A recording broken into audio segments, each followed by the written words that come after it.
What's up, everybody? 40 the Broadway Saiyan here, and welcome back again to my YouTube channel, bringing you guys another video on Dissidia Final Fantasy Opera Omnia. So for this video, guys, I'm going to be specifically going over Squall's burst and LD weapons and what kind of upgrades that brings to his character kit, and we're also going to be going over AURON'S rework and EX realization, because when Squall gets his burst and LD weapon with an incoming raid event that Global's going to get, AURON is actually going to get his rework and his realization. So I'm going to be covering that and kind of giving you guys an idea about, just how much better AURON gets with this particular upgrades.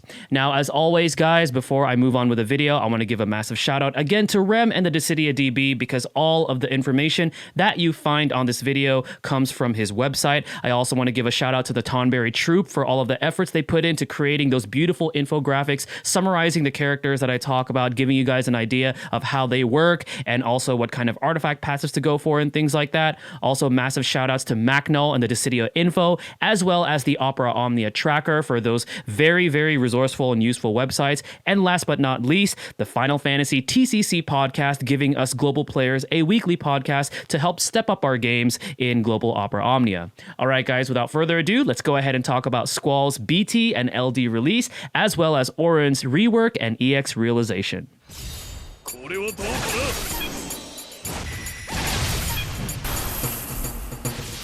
切り伏せる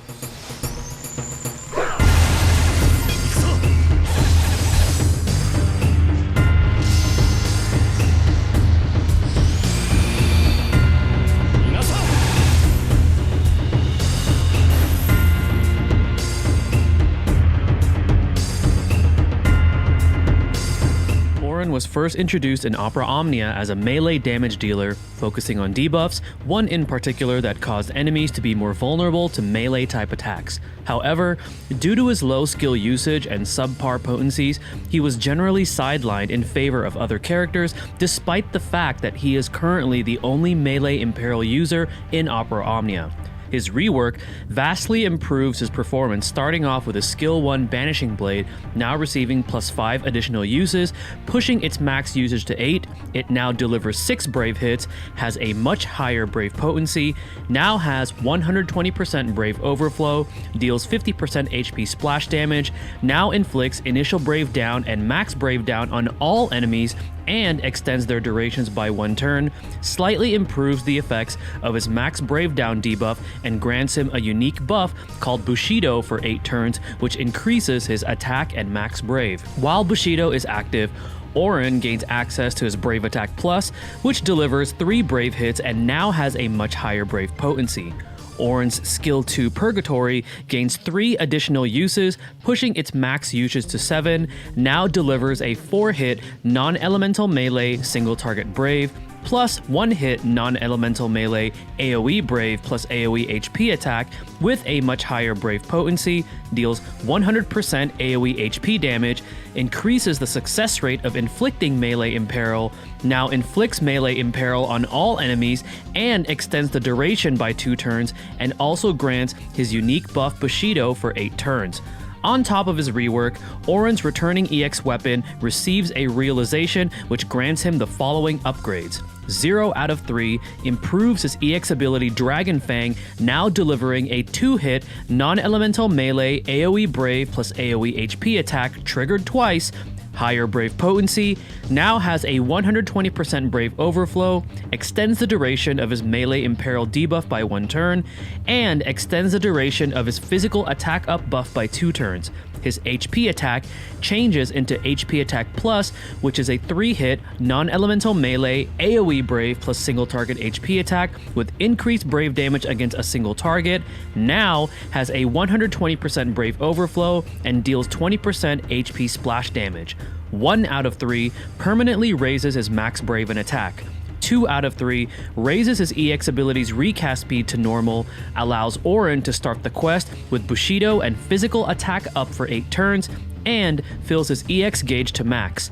Finally, 3 out of 3 further improves his EX ability, now allowing it to deliver a 3-hit non-elemental melee AoE Brave plus AoE HP attack triggered twice, much higher Brave potency, much higher Brave overflow on the first Brave attack, Brave Revan's Auron by 20% of the HP damage dealt from the first HP attack, and now deals 100% AoE HP damage on the second HP attack. The E-type sphere unlocked from this EX weapon is called Debuff Success Short Range Attack Up Long, which raises melee attack by 15% for 6 turns after inflicting a debuff. Recommended artifact passives post his rework and realization are 3 copies of Attack plus 108 and 3 copies of Max Brave plus 330.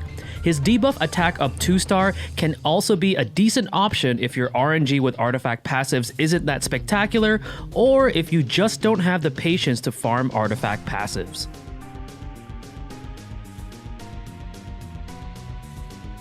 Squall Leonhardt from Final Fantasy VIII is Opera Omnia's first character to be graced with an LD and a burst weapon.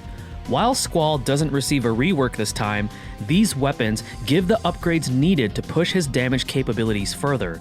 At full limit break, his LD weapon equips him with the LD ability called Rough Divide, which is an 8-hit non-elemental melee AoE Brave plus single target HP attack with increased Brave damage against a single target, 180% Brave overflow, increased attack by 60%, deals 80% HP splash damage, allows Squall to start the quest with Solitary Lion, max Brave up and attack up for 5 turns, and grants him 1 stack of a new unique icon called Roaring Hammer. Roaring Hammer increases Squall's attack and Brave overflow depending on the amount of stacks, up to 3 stacks. The special effect will persist even after Roaring Hammer expires. 1 stack grants 20% attack and 10% Brave overflow, 2 stacks grants 40% attack and 20% Brave overflow, and 3 stacks grants 60% attack and 30% Brave overflow. While Solitary Lion is active, Squall gains access to his Brave Attack ++, which is a 3-hit non-elemental melee single target Brave plus 2-hit non-elemental melee AoE Brave attack. He also gains access to his HP Attack ++, which is a 3-hit non-elemental melee single target Brave plus single target HP attack with a 120% Brave overflow and 50% HP splash damage. Squall's burst weapon equips him with a burst ability called Blasting Zone, which is a 15-hit non-elemental melee AoE Brave plus AoE HP attack with increased Brave damage dealt to a single target, split HP damage, increased Brave damage limit up to 11,998, increased Brave and HP damage limit up to 199,998, and grants a party-wide burst effect for 4 turns that increases the amount of HP damage dealt to the main target by 50% when using abilities that deal HP damage to non-targets. As we can see, both of these weapons push Squall's offensive to new heights and solidifies his role as a heavy damage dealer.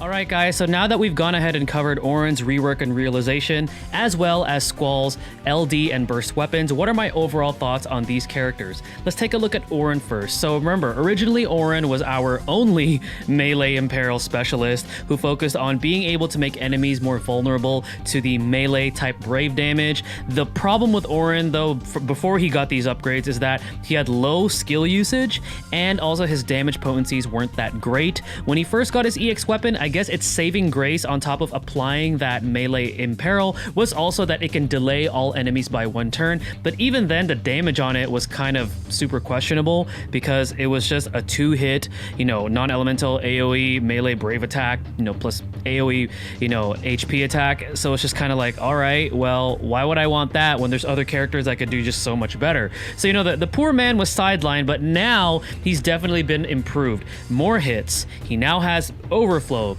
He now has ways to not only dish out damage to single targets, but he can also deal with multiple targets at the same time, making him a lot more efficient. They also improved his initial Brave and max Brave down durations, as well as improving the effects of his max Brave down. And those two debuffs in particular are very strong because initial Brave down means that whenever an enemy recovers their Brave after from being broken, the amount is not going to be nearly as high as it should be. And then max Brave down allows it so that enemies cannot deal, masses, the amount of HP damage that they can deal to your party will not nearly be as high with that debuff. And then let's not forget, they also extended the duration of his melee imperil, and also giving him now an instant cast on his EX, assuming that you fully upgrade his EX weapon with its realization, is just so valuable because you go right into the EX, you apply that melee imperil, and then afterwards, because his EX ability also gets a little bit of a recast rate increase, it's now at a normal speed, so the ability itself can actually charge fairly quickly. While not as fast as some other EXs that we've seen, it's still not bad, and the character's longevity overall is significantly better because he gets more skill uses, and also his HP attack plus command is now much better because he also deals splash damage, which allows him to deal with multiple targets. So Auron overall got some pretty nice upgrades for his role as that melee damage dealer, and also being able to make enemies more vulnerable to melee type damage. Now let's go ahead and take a look at Squall. So I know there's a little bit of controversy surrounding this character because especially what he just got on JP. Squall is like top dog right now, or one of the top dogs right now on JP because of his insane LD extension boards. It wasn't his rework that made him OP, it was the LD extension boards. And I know on my last video, you guys were letting me know that, oh, I'm so sad that Global didn't get that early. Well, to be honest, guys, if Squall got that early, he would break the game way more so than when Aranea first came out on Global and kind of broke the game then. So it's probably a good idea that they did not give that to us, and also that means they would be needing to give us level 80 because LD extensions came with level 80, and that would just make things a whole mess as far as the timeline goes. So, even without that though, Squall's role was a damage dealer, and now with his LD giving him more damage, allowing him to start with Solitary Lion, giving him that new unique icon that increases his attack and Brave Overflow and even persists after that icon has expired, just further solidifies him as that strong damage dealer. And this character can, if you decide to build him up and actually invest into his LD and then get his burst, can actually be very viable even for some of the later Lufenia content that we're going to be seeing in a few months from now. Now, I know I'm going to be getting questions too, like 40, but doesn't Squall get benched? Aren't there going to be better burst characters? Well, yeah, that's the nature of gacha games, guys. There's always going to be a shiny new toy that's going to be better than the one that they, initially released. That's just the way that it works, but it doesn't mean that Squall is completely useless or completely lackluster like some people have made him out to be. The character himself does his role, very spectacular. He's there to deal damage. He is there to push offense and be able to, shave down the enemy's Brave as fast as possible and deal that crazy amount of HP damage. That is his role. And something that I do want to point out as far as damage dealers go is that as we move forward with Opera Omnia, as we move forward with the Burst era, and then we approach the Lufenia era, and we start to see more LD weapons and more Burst weapons, you're going to start to see a balance in, what to pull for. So I know, when it comes to Global, right, where we were currently at, everyone, even myself, would always say you could never have enough support. Supports are always the ones that you want to go for because they help you survive, they give you the buffs, they give you the auras, and that's true up to a certain point. And we're already starting to see that point where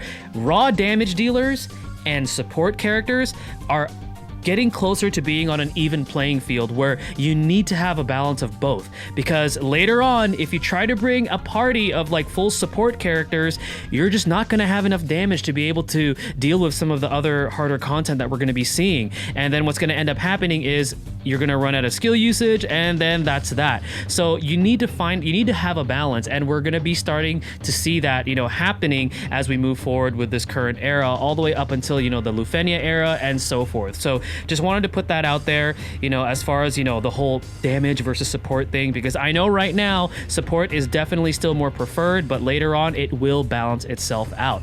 So Squall's excellent. He is not going to be immediately benched. He is not lackluster. He brings the damage. That's what he does. These LDs and burst weapons definitely improves him, so he is a great character. Now, as far as the banners go, if you pull on this banner, the value that you're getting is a melee Imperial Specialist who could deal with single and multiple targets and has some really strong debuffs, you know, especially with the initial Brave down and the max Brave down, and you're getting like a super strong high DPS character that just dishes out as much as possible. That is the value that these banners bring. So if you find value in that, if your resources say, yeah, you know, I could definitely use these characters in my roster and I plan on taking them to some of the harder content, then go for it, you know, go for it and pull to your, you know, however many resources that you do want to spend.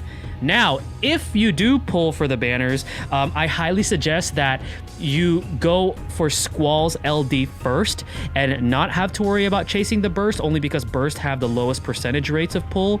And remember, burst weapons do repeat 2 more times on other banners after they're initially released. So Squall's burst weapon will be available on the Garland Lost Chapter banner and as well as the Amiditalian character event banner. So if you get his LD upon its initial release, you're good to go. And if you have the patience just to hold off and be like, you know what, I'm gonna wait because I do plan on pulling for Garland's Lost Chapters or Amiditalian's banner, you know, then you also have a chance to get the burst weapon for Squall from those banners. But if the character is your favorite and you're like, you know what, I'm just gonna go all in right away, I don't care, then pull to your heart's content. You know, pity the weapon if you have to, because, you know, favorites over the meta, right?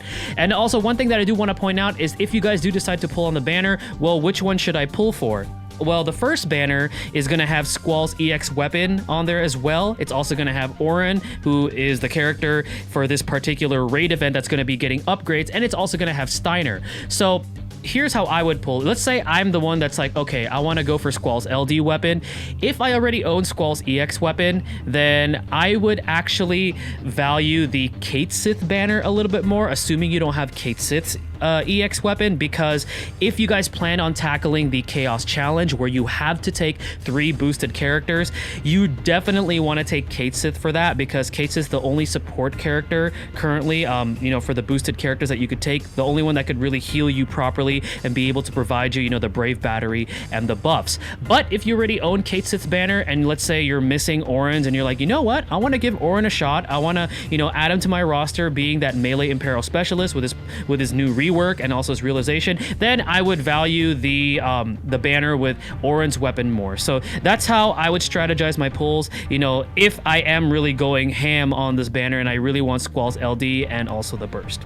All right, guys, so that is going to be it for my overall thoughts about the characters, as well as how to move along with the banners as far as, you know, pulling and things like that. So we're going to go ahead and now move forward to the portion of the video where I show you guys how to play the characters, or, you know, do like a let's play for both Squall and Auron. Let's go ahead and move forward to that.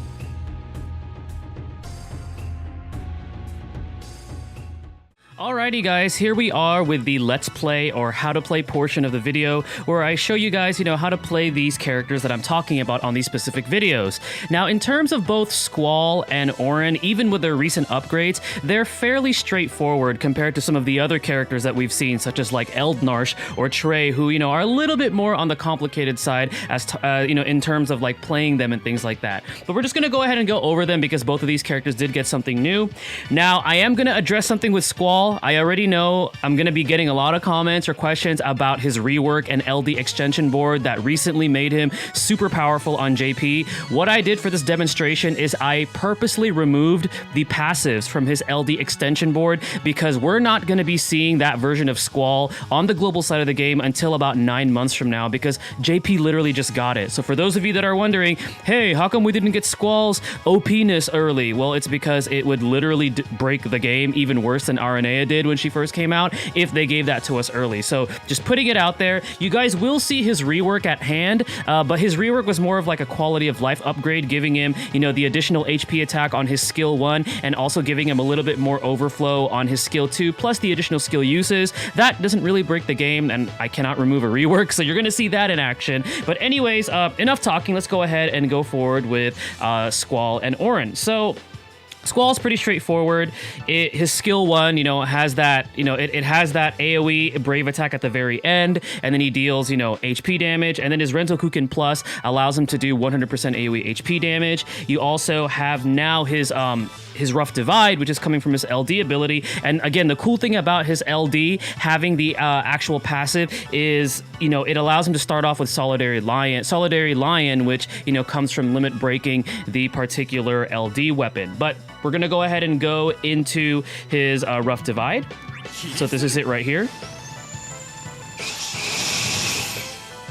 All right, and you're going to notice he's going to get 16 turns of that Roaring Hammer, which is a unique icon. So it's treated as a unique icon, not a buff. And remember, for every stack that you get, so it's starting off at 1, it increases Squall's attack, and it also increases his Brave Overflow. And it goes all the way up to 3 stacks. So that's pretty much how that one works. Now, as far as Auron goes, at the start of the battle, when you actually start the battle, he's going to have his EX ability available to him. But because we are starting on the last wave of this Renoa's Lost Chapters, I actually used it earlier. But pretty much the way that Auron works is that you have access to now to his skill 1 with more uses. This is what you're going to be using to do initial Brave Down, max Brave Down, which is pretty powerful if you ask me, because the ability to be able to lower the enemies both initial and max Brave means you're disrupting the amount of damage that they can do to you in total as far as HP damage. And not to mention, whenever they recover from being broken, it makes it a little bit easier for them to be broken. So that's the value of that. And then afterwards, his skill 2, Purgatory, now has a better version, a better chance of inflicting the melee imperil, which Auron was known for. It also has the duration extended, which is pretty powerful. And let's not forget his C65, which I don't have bloomstoned right now, but what it does is that it allows you to deal more damage to weakness damage, which is very useful for the type of unit that Auron is. So just for the purposes of this video, we're going to go ahead and start off with his Purgatory.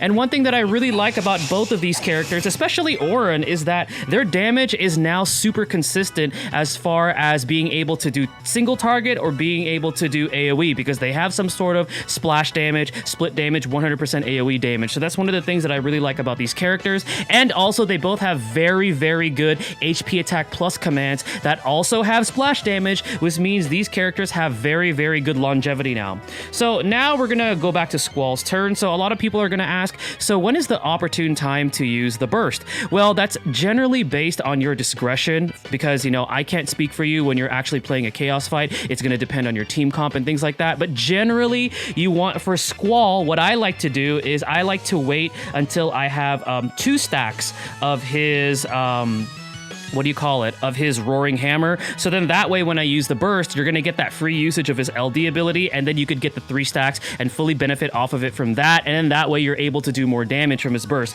So what I'm going to go ahead and do here is I'm going to go ahead and summon, because we're definitely going to get broken and we don't want to mess up this how to play demonstration.